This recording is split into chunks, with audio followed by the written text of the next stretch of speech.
Hello friends, welcome to back to my channel Chandra classes. Friends, आज इस video में हम पढ़ेंगे एनसीईआरटी मैथ कक्षा 10। तो फ्रेंड्स, यहाँ पर जो हमारा चैप्टर है ये त्रिभुज वाला चैप्टर यानी अध्याय है 6। तो अध्याय 6 को हम पढ़ेंगे तो वहाँ पर हमको काफ़ी प्रमेय करनी पड़ेंगी। तो वहाँ पर जो प्रमेय नंबर हम जो 1 करेंगे वो प्रमेय है थेल्स प्रमेय। तो थेल्स प्रमेय के यहाँ पर कई नाम हैं, तो उसको हम थेल्स प्रमेय को सिद्ध करके आपको दिखा रहे हैं और थेल्स प्रमेय क्या होती है उसको हम आपको बताएंगे। तो फ्रेंड्स देखिए, यहाँ पर लिखा हुआ है थेल्स प्रमेय क्या है वो देखिए। आधारभूत आनुपातिकता प्रमेय यानी आधारभूत आनुपातिकता प्रमेय इसी को कहते हैं। और दूसरा नाम है थेल्स प्रमेय यानी थेल्स थ्योरम। और समानुपातिकता प्रमेय इसी को बोलते हैं, ठीक है। और इसे दूसरे रूप में बोल सकते हैं एक त्रिभुज की एक भुजा के समांतर खींची गई सरल रेखा अन्य दो भुजाओं को जिन बिंदुओं पर प्रतिच्छेद करती है वे बिंदु भुजाओं को यानी उन भुजाओं को समान अनुपात में विभाजित करते हैं वो बिंदु। तो ठीक है। और यहाँ पर देखिए थेल्स प्रमेय दी हुई है। तो थेल्स क्या है? तो थेल्स एक गणितज्ञ थे, यूनानी प्रसिद्ध गणितज्ञ थे। तो जिन्होंने एक कंसेप्ट बताया था तो उसी के ऊपर वही उसी का नाम क्या है? थेल्स प्रमेय। तो उन्होंने क्या बताया था, मान लीजिए कोई त्रिभुज इस तरीके से कोई त्रिभुज है, ठीक है। और त्रिभुज का नाम मान लीजिए पी क्यू आर और इसकी कोई भी एक भुजा ले लीजिए, यानी किसी त्रिभुज की कोई एक भुजा ले लीजिए। तो मान लीजिए हमने ये भुजा ले ली, ठीक है, ये वाली पी आर। तो पी आर के समांतर एक हमने रेखा खींची और वह समांतर इसके समांतर हमने ये रेखा खींच ली और इसको मान लीजिए एल और एम मान ली, ठीक है। तो पी क्यू आर कोई त्रिभुज है और उसके समांतर हमने भुजा मान ली एल और एम, अन्य भुजा। अब ये भुजा क्या करेगी? इस त्रिभुज को, किसको? ये वाला त्रिभुज दिया हुआ है, इसको समान अनुपात में विभाजित करेगी, यानी इस भुजा का जो अनुपात होगा वही अनुपात इस भुजा का होगा। ये हमने 2 मान ली और ये 1, तो ये भी 2 होगा और ये भी 1 होगा। तो ये अनुपात होगा, ठीक है। या फिर हमने ये भुजा ना लेकर के इसके यह भुजा ना लेकर के हमने कोई और भुजा ले ली, मान लीजिए दूसरा त्रिभुज हम लेते हैं और हमने क्या किया अब की बार में, मान लीजिए पी और क्यू और आर, ठीक है। और इसके समांतर इस वाली भुजा के समांतर हम एक अन्य भुजा ले लेते हैं, मान लीजिए हमने ए और बी भुजा ले ली। अब इसके समांतर ये है भुजा, तो ये अगर समांतर है इसके तो क्या करेगी? अन्य दो भुजाओं को, ये अन्य दो भुजाओं को देखिए कौन सी पी और क्यू और पी और आर भुजाओं को क्या करेगी? समान अनुपात में विभाजित करेगी, यानी ये वाला अनुपात होगा उतना ही इधर होगा, इधर होगा उतना ही इधर होगा। तो यही बताया था थेल्स ने। या फिर त्रिभुज ऐसे भी हो सकता है, मान लीजिए त्रिभुज है पी क्यू और आर। तो हमने देखो पहले इस भुजा के समांतर ली थी, अब इसके ली थी, अब इस वाली के लिए लेते हैं। तो इसके समांतर हमने कोई भुजा ले ली, तो मान लीजिए इसके समांतर ये भुजा है, ठीक है। तो इस वाले त्रिभुज की जो भुजा है अन्य भुजा यानी पी और आर और क्यू और आर, तो इन दोनों भुजाओं को समान अनुपात में विभाजित करें। मान लीजिए ये अनुपात 3 है और ये 1 है, और तो ये भी 3 होगा और ये भी 1 होगा। तो उन्होंने थेल्स ने ये बताया था। ये नहीं बताया था कहीं आप ये समझो कि ये बराबर होगा अनुपात, मान लीजिए ए बी सी, तो ये इसका ये हिस्सा बराबर नहीं होगा। हाँ, बराबर तब हो सकता अगर ये मध्य बिंदु से होकर जाती है समांतर रेखा, तो ये वाला हिस्सा इसके बराबर हो जाए, ये इसके बराबर होगा। तो इससे हमें मालूम पड़ा, यानी थेल्स प्रमेय क्या कहती है कि अगर ये वाला रेशियो लेते हैं तो पी एल अपॉन, या फिर इसमें देखिए त्रिभुज पी क्यू आर और इसमें क्या करेंगे, ये भुजा ए बी क्यू आर के समांतर है, तो हमें क्या प्राप्त होगा? P A upon A Q और पी बराबर P B upon B R. तो ये थेल्स प्रमेय है, यानी ये थेल्स ने बताया था। तो चलिए अब हम इसको प्रूव करते हैं, ठीक है। मैं इसको रफ करता हूं। अब फ्रेंड्स देखिए ये लिखा हुआ है, इसके अकॉर्डिंग हम क्या करें, एक ट्रायंगल का निर्माण कर लेते हैं। तो हम एक त्रिभुज बनाएंगे। देखिए एक त्रिभुज की एक भुजा की समांतर खींची गई सरल रेखा अन्य दो भुजाओं के जिन दो बिंदुओं को प्रतिच्छेद करती है वे बिंदु उन भुजाओं को समान अनुपात में विभाजित करते। तो हम क्या करें, त्रिभुज दिया हुआ है तो हम एक त्रिभुज हम बना लेंगे और उसका नाम रख लेंगे अपनी तरफ से, ठीक है।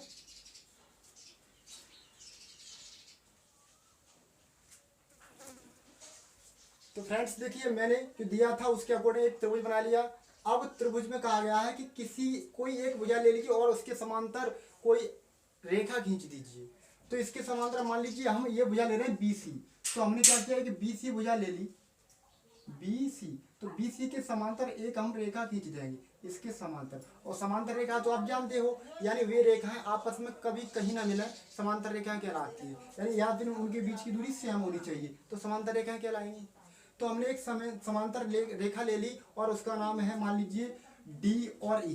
क्या ले लिया, D और E। अब जो दिया था, जो दिया है उसको हम लिख लेंगे। यानी एक त्रिभुज दिया है, यानी अब यहाँ पर नाम नहीं दिया है तो नाम इसके अनुसार हम निकालेंगे। एक त्रिभुज का है तो हमने एक त्रिभुज ले लिया ABC और इसकी एक भुजा BC के समांतर DE हमने बनाई। तो ये दिया था इतना, ठीक है। तो हम पहले हेडिंग डालेंगे दिया है। तो दिया में आप क्या लिखोगे, तो दिया में हम लिखेंगे यानी ABC एक क्या है, त्रिभुज है। और फिर यानी BC भुजा के समांतर DE ये दिया हुआ है। यानी एक त्रिभुज ABC तथा और क्या दिया है, DE समांतर है किसके समांतर, BC के। ये समांतर का चिन्ह है। यानी DE समांतर है किसके समांतर है, BC के। ये चीज दी है। यानी कोई और भी भुजा ले सकते हैं, आप जरूरी नहीं कि यही भुजा लोगे, ठीक है। तो हमने इतना काम कर लिया। फिर इसके बाद हम हेडिंग डालेंगे सिद्ध करना है।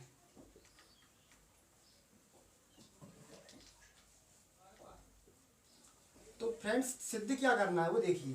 तो सिद्ध करना है हेडिंग, तो उसमें देखिए हमें क्या सिद्ध करना है, यानी हमें ये रेशियो दिखाना है। ये वाला अनुपात इसके बराबर और ये वाला अनुपात इसके बराबर दिखाना है। तो हम क्या कह सकते हैं, यानी AD अपॉन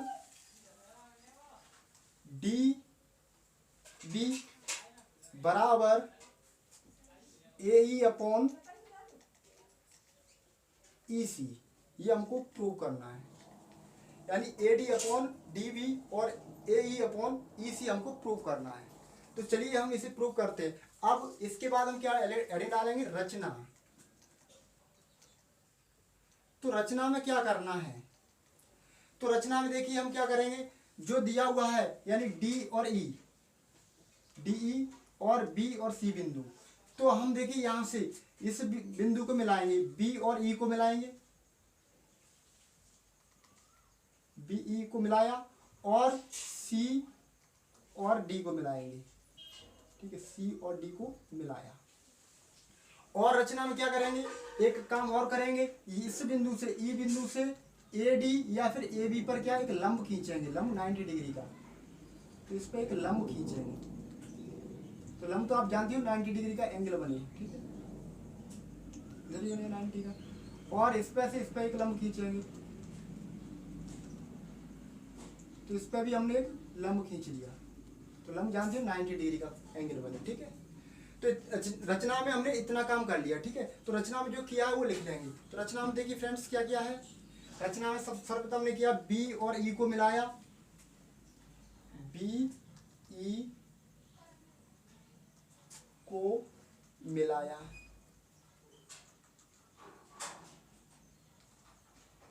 और क्या काम किया है, तथा CD को मिलाया। ये बिंदु थे, इनको हमने मिला दिया।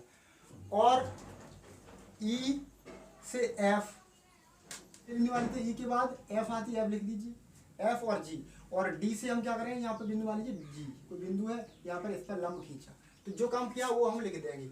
यानी कि रचना में BE को मिलाया और CD को मिलाया, तो लिख लिया। अब EF क्या लिख देंगे, EF लंब है, किस पर लंब है, AB पर कह सकते हो या फिर AD पर। तो हम AB दोनों पर ही, तो तो हम कहते हैं ए बी पर ए बी पे है तो ए डी पर भी होगा, तथा और डी जी लंब किस पर है, ए सी पर खींचा। अब जरूरी नहीं है कि एक ही भुजा पर ये लंब है, ए बी पर है तो ए डी पर भी होगा, ए सी पर है तो ए ई पर भी होगा। तो हमने लंब खींचे। अब इसके बाद हेडिंग डालेंगे उपपत्ति।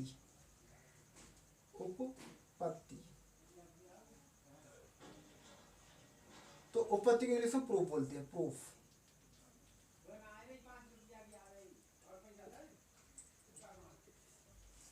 तो इतना काम कर लिया, ठीक है। अब इसके बाद हम क्या करते हैं, उपपत्ति।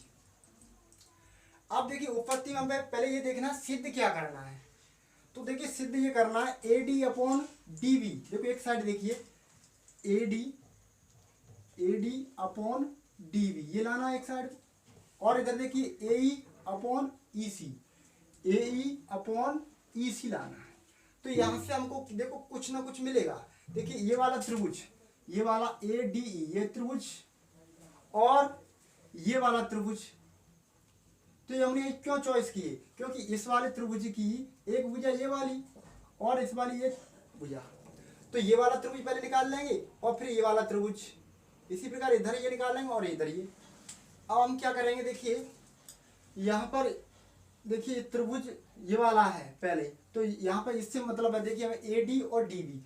तो ए डी मतलब ये वाला त्रिभुज ले लीजिए, और भट्टी में क्या करेंगे इस वाले त्रिभुज, इन दोनों का हम क्या करें एरिया निकालेंगे। तो देखिए एरिया ऑफ यानी त्रिभुज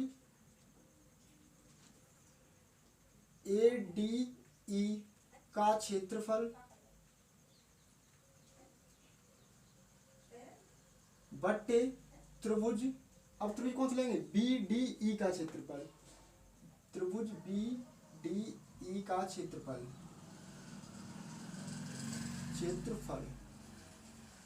बराबर।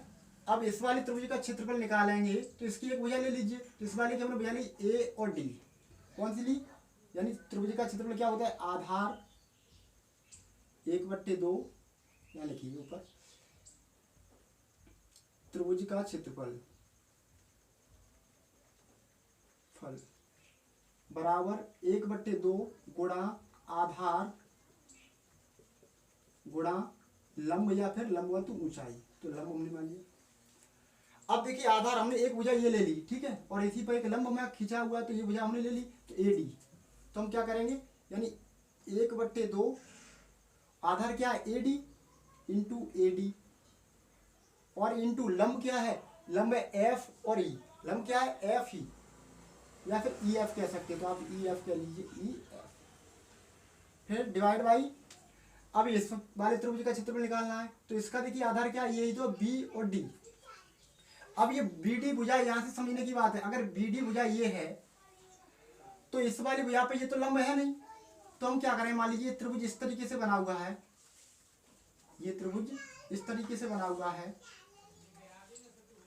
अब इसको थोड़ा सा और आगे बढ़ाएं हम तो लंब यही तो बनेगा, लंब इस भुजा को आगे और बढ़ा दें तो लंब क्या होगा, ये 90 डिग्री का होगा। तो हमने क्या ये लंब यही काम करेगा इसका, ये लंब नहीं हो सकता। लंब क्या होगा, खड़ी भुजा होगी एकदम 90 डिग्री का कोण बनाए वही तो होगा लंब। तो ये वाला लंब तो हो नहीं सकता, तो लंब क्या होगा आगे वाला होगा लंब इस भुजा पर। तो इसी भुजा को हमने आगे और बढ़ा दिया इस जगह पर, तो इसको आगे बढ़ाया तो यहाँ तक देखिए ये क्या इसका लंब है, तो इसका लंब भी सेम ही होगा। तो आधार देखिए इसका आधार क्या है बी डी, तो इसका सूत्र हो जाए 1/2 गुणा बी डी इंटू, और ई एफ क्या है, ई एफ इसका लंब है तो इसका भी लंब क्या होगा ई एफ ही तो होगा। तो यहां से हमको देखिए प्राप्त क्या होगा फाइनली 1/2 से 1/2 कट जाएगा, ई एफ से ई एफ कट जाएगा, आधार दोनों के लंब दोनों के सेम होंगे। अब इसका जो एरिया बचा तो हम लिख देंगे एरिया ऑफ त्रिभुज ए डी ई और एरिया ऑफ त्रिभुज बी डी ई बराबर इधर क्या प्राप्त हुआ, AD अपॉन BD। तो ये इक्वेशन नंबर 1 प्राप्त हो गया हमको। ठीक है, इसी प्रकार हमें समीकरण सेकंड और प्राप्त करना है।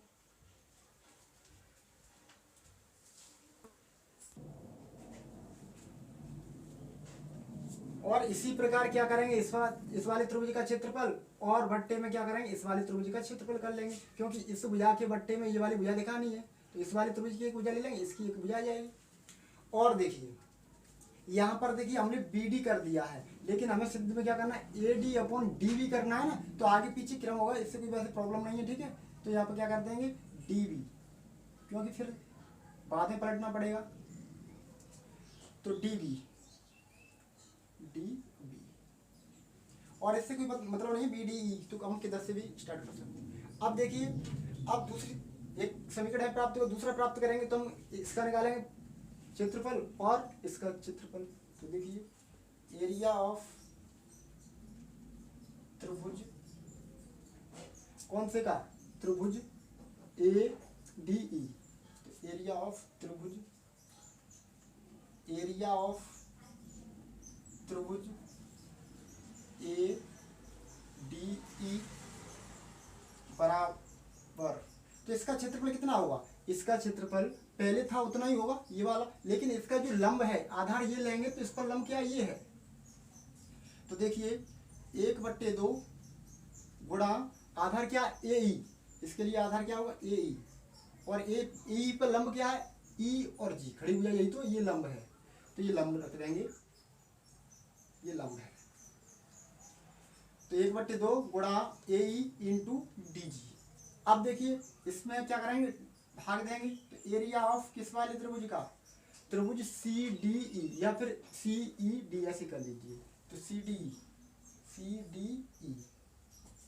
बराबर इसका क्षेत्रफल क्या, 1/2 गुणा आधार इसका क्या होगा, इस वाले का भी आधार, ये वाला आधार बस में, ये वाला आधार क्या है C और E, पर आधार तो ये C हो गया, इस पर लंब क्या है, ये लंब नहीं है, लंब क्या है, इस पर आगे और बढ़ा दे तो ये लंब यही काम करेगा इसका, तो दोनों के लंब क्या है सेम है।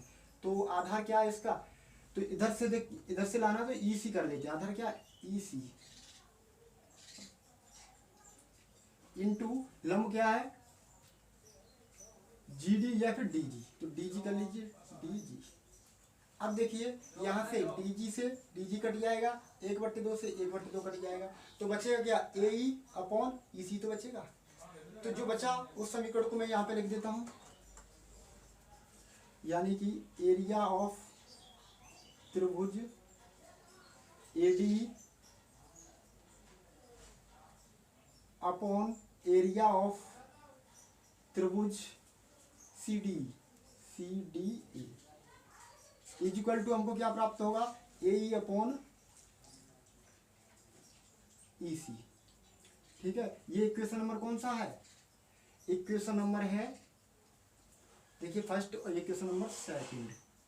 अब देखिए, अब ये समीकरण सेकंड तो प्राप्त हो गया, लेकिन हमें दिखाना क्या, AD upon DB equal to AE upon EC।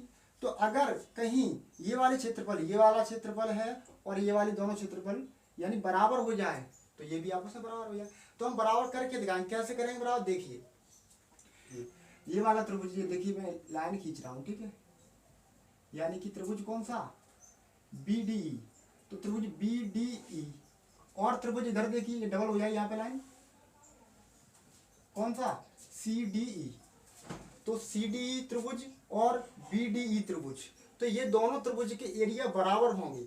अब बराबर क्यों होंगे, उसका रीजन ये है, एक ही आधार है D और E, एक ही आधार D पर स्थित है और दो समांतर रेखाओं DE तथा BC पर हैं, इस वजह से इनके क्षेत्रफल बराबर होंगे। तो हम यहाँ लिख देंगे, यानी एरिया ऑफ त्रिभुज BDE equal to area of त्रिभुज कौन सा CDE। तो ये बराबर है, क्यों बराबर है, एक ही आधार यानी DE तथा दो समांतर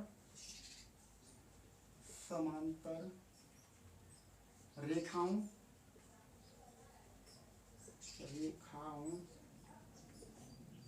समांतर रेखाओं कौन सी, डी ई तथा BC के बीच में स्थित है।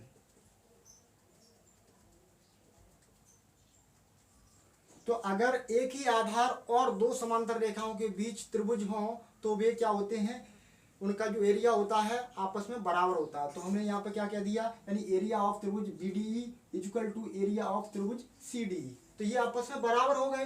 तो हम क्या करेंगे, इनमें से किसी भी समीकरण फर्स्ट या समीकरण सेकंड में इनका मान रख दीजिए। तो देखिए CDE का मान क्या है, यही तो BDE, तो CDE के भी लिख सकते हैं। या फिर देखिए ये वाला त्रिभुज है यहाँ पे फर्स्ट, इसमें BDE का मान क्या है, तो CDE तो है, CDE तो ये रख सकते हैं। तो हम क्या करना है, तो ऐसा करिए समीकरण इसमें रख दीजिए CDE का मान। तो CDE का मान कितना, यही तो है, ये रख लीजिए। अब हम क्या करते हैं, इसका मान रखते हैं। तो इसका मान देखिए एरिया ऑफ CDE का मान क्या, यही तो है, और इसमें यहाँ पर रख देंगे। तो समीकरण सेकंड में रखने पर क्या, इसका मान एरिया ऑफ CDE का। तो समीकरण सेकंड है एरिया ऑफ त्रिभुज ADE अपॉन एरिया ऑफ त्रिभुज, अब ये उतारी मत, यहाँ पर डायरेक्ट रख लीजिए। तो इस बार ये देखो CDE का मान, ये CDE है, और इस CDE का मान क्या है, BDE तो है। तो एरिया ऑफ त्रिभुज BDE तो ये है बराबर। अब ये वाली साइड हमने रख दी, तो ये तो पहले इससे है, तो हमें AE अपॉन EC प्राप्त हुआ। इक्वेशन नंबर ये हो गया थर्ड। अब देखिए समीकरण थर्ड और समीकरण फर्स्ट, ये देखिए सेम है। एक पक्ष क्या बराबर है, ये वाला पक्ष इसका और ये वाला पक्ष इसका बराबर है ना, सेम है, एक ही जैसे है।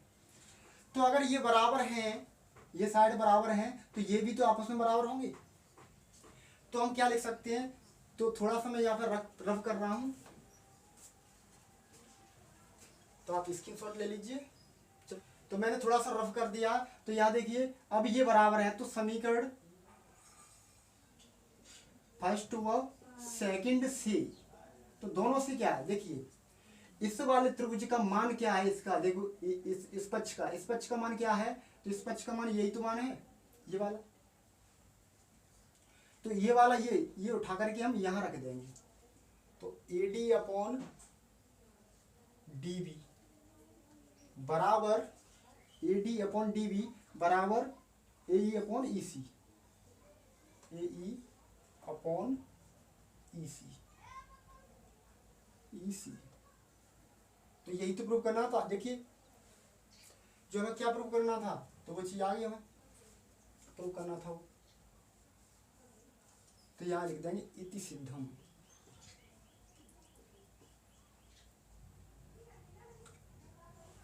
तो देखिए चित्र में देखिए AD अपॉन DB, तो DB बराबर क्या है AE, तो AE अपॉन EC, तो EC यहाँ पे C है, EC। यहां से समझिए एक बार और, देखिए AE अपॉन EC, तो इसका मान इस वाले का एरिया ऑफ त्रिभुज ADE अपॉन एरिया ऑफ त्रिभुज BDE का मान क्या है, इस वाले का यही तो AD, तो अपॉन DB, तो AD अपॉन ये रख दिया हमने इस वाले समीकरण में, इसका मान ये है, और ये हमने उठा के यहाँ पे रख दिया है।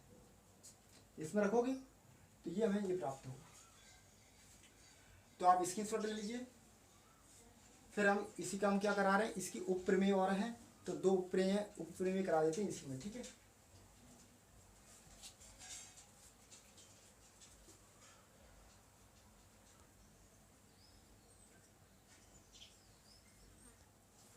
चलिए फ्रेंड्स, इसकी उपप्रमेय नंबर 1 है, इसको करते हैं। देखिए उपप्रमेय नंबर 1 क्या है, उपप्रमेय नंबर 1। तो उसमें हमें क्या प्रूव करना है, ये थेल्स प्रमेय है, थेल्स प्रमेय। तो इसी से उसे कराएंगे हम प्रूव, ठीक है।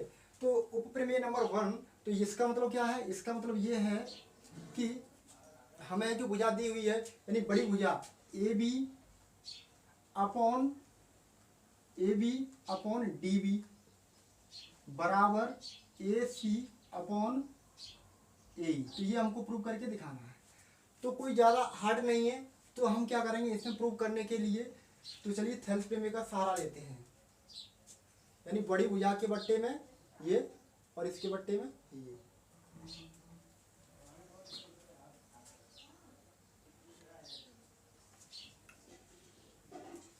तो हम क्या करेंगे, थेल्स प्रमेय है उसी को हम यहाँ लिख लेंगे पहले, A D upon D B बराबर ए ई अपॉन ई सी। तो ये थेल्स प्रमेय हमने लिख ली। अब इसी में क्या करें, दोनों पक्षों में एक एक जोड़ देंगे, यानी दोनों पक्षों में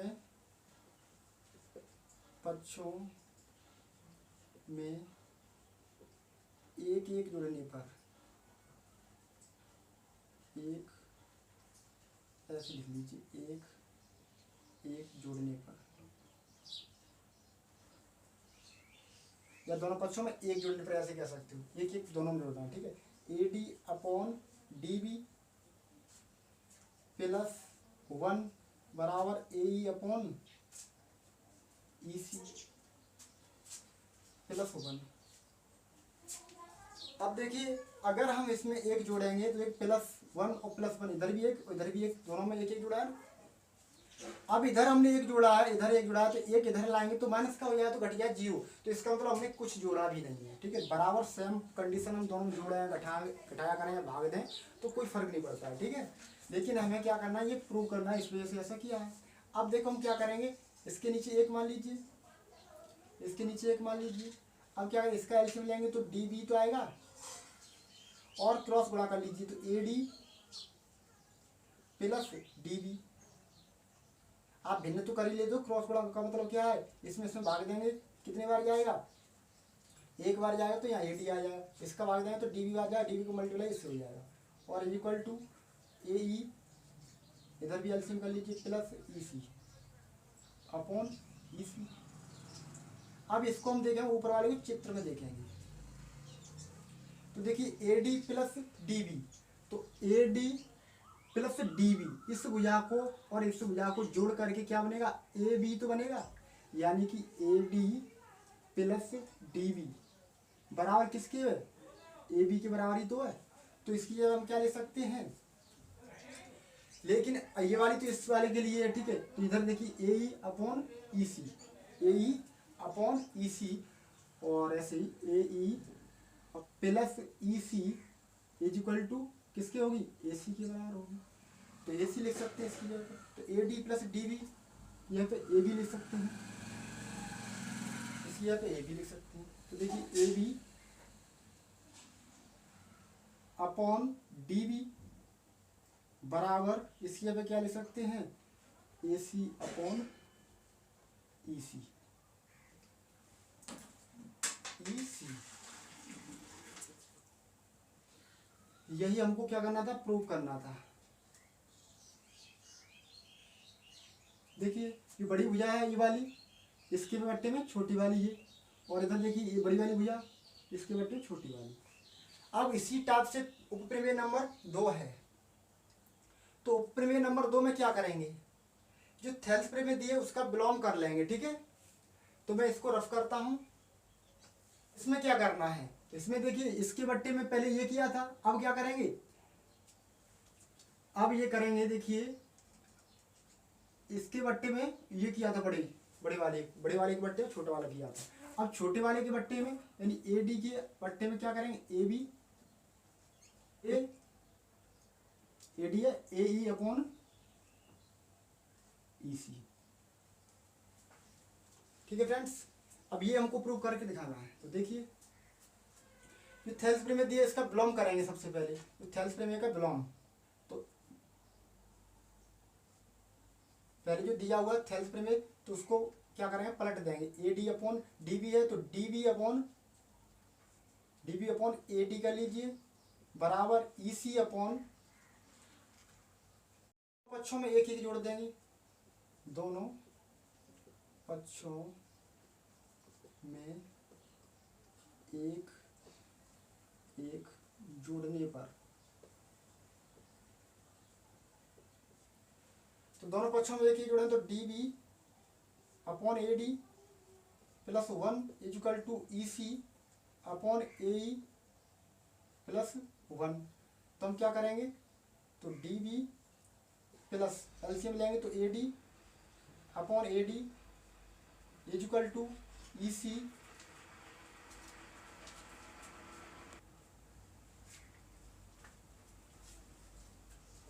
ई सी अपॉन ए तो आएगा प्लस ए और पहुंचा यहाँ पर ए अपॉन कितना ए।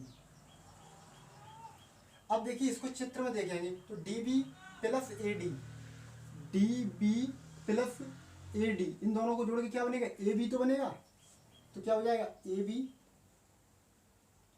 और बट्टे में क्या है पहले से ही ए डी है, equal to E C plus E C plus A, तो ई सी प्लस ए, तो इसके किसके बराबर है, ए सी के बराबर है, तो ए सी अपॉन ए। अब देखिए लगता तो सेम ही है, तो हमने क्या किया था, थेल्स में उठाई थी और उसको हमने पलट दिया था। इसी प्रकार हम क्या करेंगे, इसको भी हम पलट देंगे, तो A D upon A B बराबर ए ई अपॉन ए सी। तो हमको ये प्रूव करना था।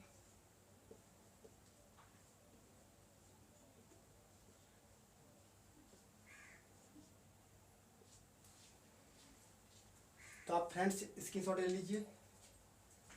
फ्रेंड्स अब मिलते हैं हम नेक्स्ट वीडियो में। तो अगर आपको हमारी वीडियो अच्छी लगी हो तो लाइक शेयर एंड सब्सक्राइब करिए। Thank you for watching.